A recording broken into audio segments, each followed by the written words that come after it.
Hello, ladies and gentlemen, this is Kairos, coming to you from the United States of America, where I have managed to acquire a means of recording. And as I'm sure you're all aware, we've had some developments in Naval Action recently. The game has gone free to play, which is something I honestly thought we wouldn't see until next year, but here we are. Now, I have been spending less time in this game lately, but as I have a bit of time on my hands to record, and as I am quite intrigued by what's happening in the game at the moment, I think it's only fair that I make a few videos covering the changes and covering this new world that we have found ourselves in. A new server, so quite literally a new world, as it would happen.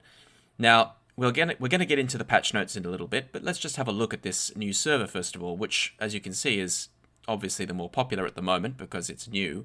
Whether or not people will continue to play on this server, the Caribbean server, or whether they will play on the war server, I guess time will tell. But it looks like this is going to be a wiped server. This is a seasonal server.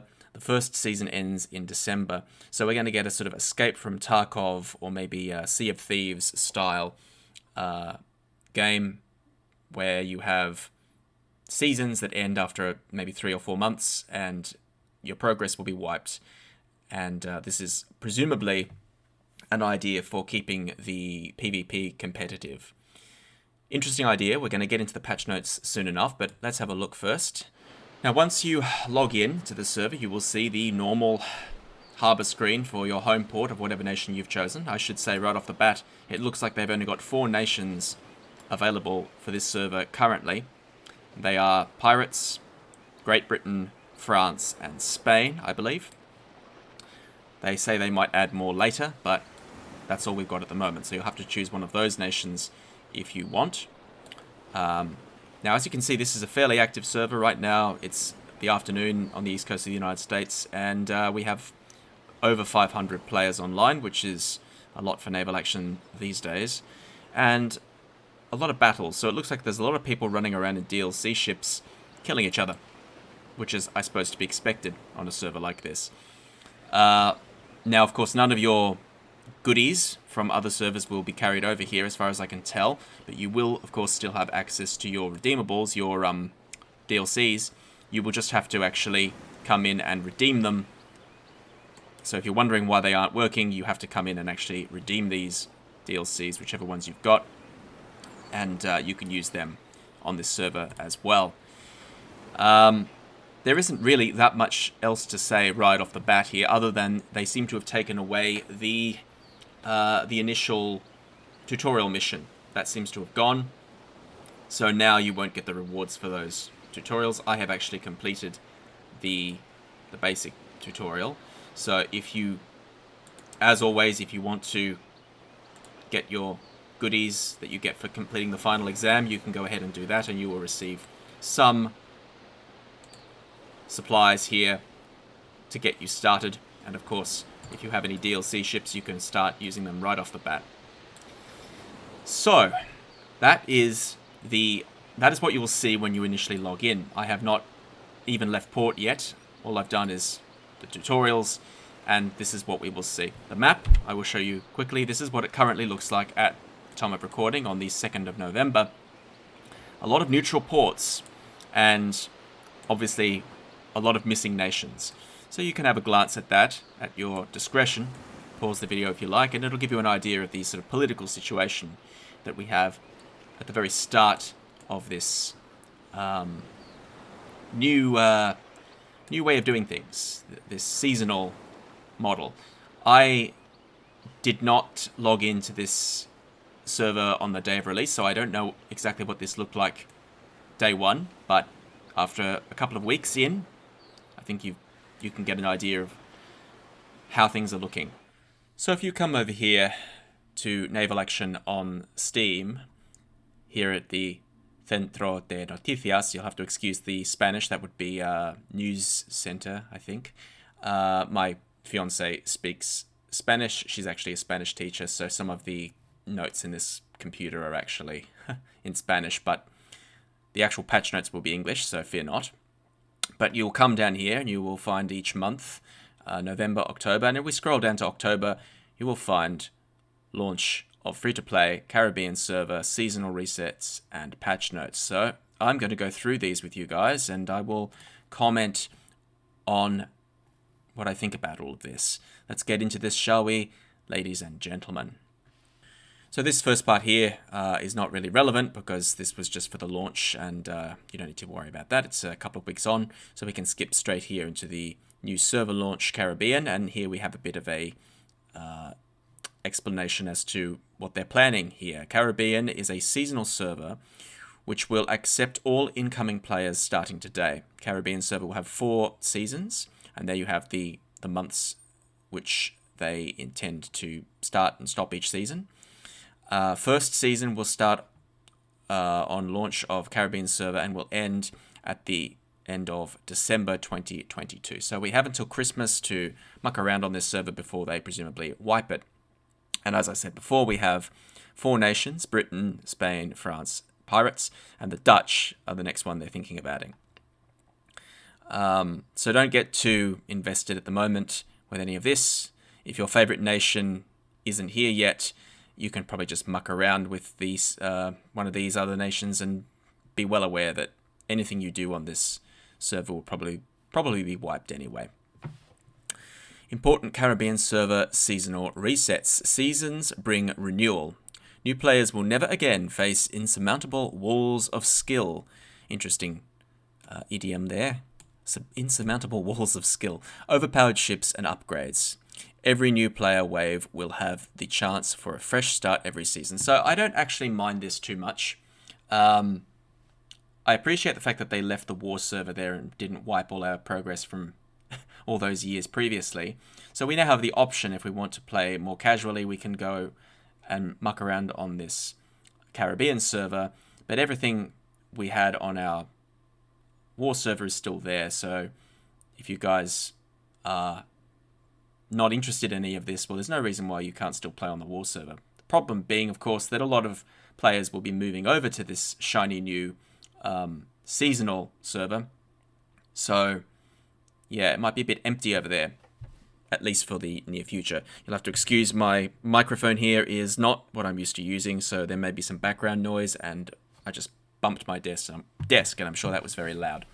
Anyhow, let's continue. Each new season, you and your clan will be able to choose a new tactic and approach to conquer cities, new clans, new alliances, new wars, and a new approach to conquering strategic and profitable places. First season will start on launch of Caribbean server and will end. We had that, sorry, my mistake. So here we have the following content will reset on season end. XP and crafting, XP and skill books will be reset in the first season. All assets will be reset in the first season. All player investments in crafting will be reset in the first season, but compensated at the beginning of the new season. So that's very interesting. I quite like that idea. All investments in crafting will be reset, but compensated at the beginning of the new season. Okay, so personally, I wouldn't bother with crafting on this server. Even though that is nice, the fact you do get compensated for any crafting you do, why bother grinding? This server is going to be for DLC ships, quite frankly. And I don't see the point in investing in anything with a season that only lasts a few months. Maybe if they tweak the game, make it easier to get your medals, get your naval service medals, yeah, maybe it could work, but I don't see the point of being a crafter on a server like this. Naval service medals, all accumulated naval service medals, will be sent to the player money wallet account in Season 2. So that's good. Okay, that is good. That is good. So maybe crafting isn't so bad after all. As I'm reading this, you can see they're having some thoughts, as at least for the long-term grind, even though this is a seasonal server. So we'll see how that goes, and we'll see how well they implement it. At the start of Season 2, all players on the Caribbean server will start at level 0 and will have earned NSM in store. Okay.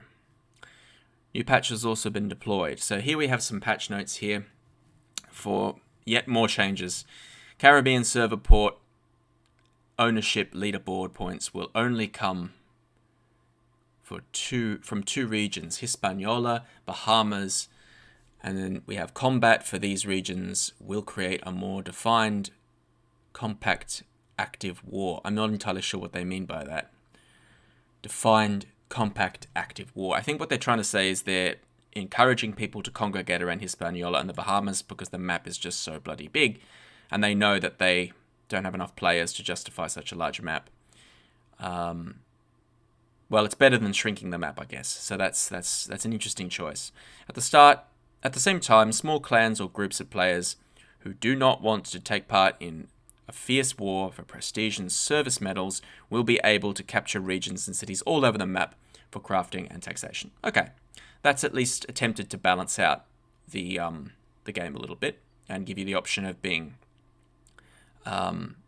in the fray, as it were, or out and about just exploring the map and killing AI. All ships will require permits to craft. Now, this is interesting. This is very interesting. Permits can be gained from open world and mission NPCs, and rarely from ship disassembly. Permits will have an increased chance of drop from special events when they happen. Well, it looks like they really are trying to encourage you to use DLC ships instead of craft things. I wonder if that counts for the other servers as well. I suppose it would. I'm not happy with that. Don't get me wrong, crafting notes for ships are kind of cool, and needing permits for some of the more unique vessels always gave certain ships, like the Constitution, for example, I think is one that needs a permit. Always made them feel special. But the entire fleet, every ship, does that include a snow? Does that include a cutter? We'll have to see. Upgrades can no longer be placed into the upgrade chest at sea. Well, that's a good change. I like that. So that's something I would give a thumbs up to. Leaks and structural leaks have been rebalanced. We need more details there, please. Crew on pumps and crew during leaks numbers have been changed. Crew on survival will not grow so drastically when the ship has taken a lot of water. Okay, well, I guess I haven't tested that out yet. I guess we'll have to see how that affects the meta. Just trying to think of how that might affect combat here. I don't know what numbers have been changed. We'll just have to test that out when we get there. But anyway, crew on survival will not grow so drastically when the ship has taken on a lot of water. Okay, I think that's just a rebalance. We'll see how that goes. NPC stats and rank changes. Experimental ranks added. Now, what do they mean by this? We shall see.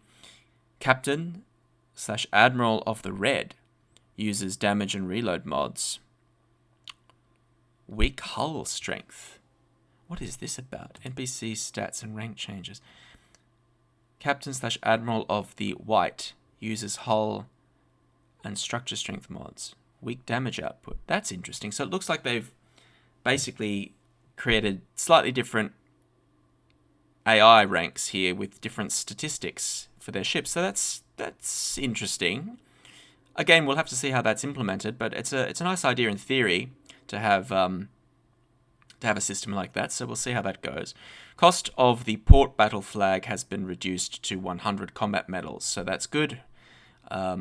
As I'm sure you recall from my previous video on the patch notes for the last major update, I was of the opinion that too many combat medals.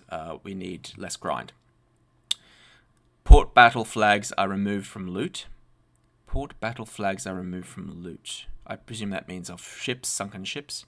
Does that mean AI and... Yeah, it must be AI. Flags can only be purchased from now on. Okay. Well, that does make sense. So again, I'll give that a thumbs up. Port battle flags didn't spawn often, but when they did, it was always exciting. Ship hull repairs have been increased to 40%. Well, that's going to make it even more of a meta to repair your ships in combat. PvP gods love their repairs, so that's going to make things even more focused on repairing during battle. So we'll see how that goes, I guess. St. Kitts pump bonus lowered to 80%. Grape damage increased by 25%. Now, I noticed just, I think yesterday actually, they announced another list of patch notes concerning grape shot, changes to grape shot. So we might look at that in a separate video, but that's being tweaked at the moment, it looks like. Ship structure hit points have been slightly increased, which is good because I thought they were decreased too much last time. Costs of warehousing, outposts, additional docks, warehouse space, and tow permits have been changed. Port defense no longer grants points for the battle leaderboards. To fix a range defense exploit. Okay, these are interesting notes here. Costs of housing have been changed, but they don't tell you exactly how they've been changed. I'll have to go in to the actual game itself and check that out before I can actually be sure whether I think that's a good thing or a bad thing. Port defense no longer grants here. We read that. How do I feel about that? I'm not sure. To fix a ranged defense exploit. Well, I'm not familiar with that because I didn't really do a lot of port battles. People who know a lot about port battles can tell me whether this is a good thing or a bad thing, and whether this exploit has indeed been fixed by this supposed change, this supposed fix.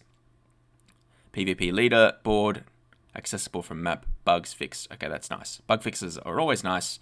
I can't say I ever noticed that bug, but there we are. There we are, and that is that. I think those are all of the patch notes for this launch of free-to-play section here. So I apologize for the slightly rambling video. I'm trying to record this in a hurry here. I hope this has been at least somewhat interesting. Last time I posted a video reading these notes, it got a lot of traction. A lot of people had a lot of very interesting things to say in the comments below. So feel free to repeat that and give me all your feedback. I'd be very interested to hear your opinions on this. This is a huge change to the game, going free to play. And I'm very curious to hear what you guys have to say about it. I myself am not entirely sure it's a good thing. It's nice to see more players in the game. Some of these changes are positive. I think this is a better, just looking at it, it looks like a less scary update than last time. Yes, I'm particularly intrigued by this here, these crafting changes with the permits. This is concerning to me. I think this is a huge change, and it's definitely encouraging. This is definitely encouraging people to use DLC ships. I honestly do think that with the free-to-play model, the devs are very much trying to discourage crafters from being crafters. I'm sorry to say that, but that seems to me what's going on. And this is yet more evidence. I had that feeling last major update, but this would sort of support that theory. But anyway, we will see whether I'm correct in my interpretation of that little box of text there, and we'll just have to see how the actual game is performing. Any of you guys who've been playing for the last couple of weeks, you can let me know what you think so far. And I guess that will do for now. This has been Kairos. Nice to have you all back here again. It's good to be recording once more, and I hope I'll have time to actually make some proper videos in the future and really go through this change. Catch you all later.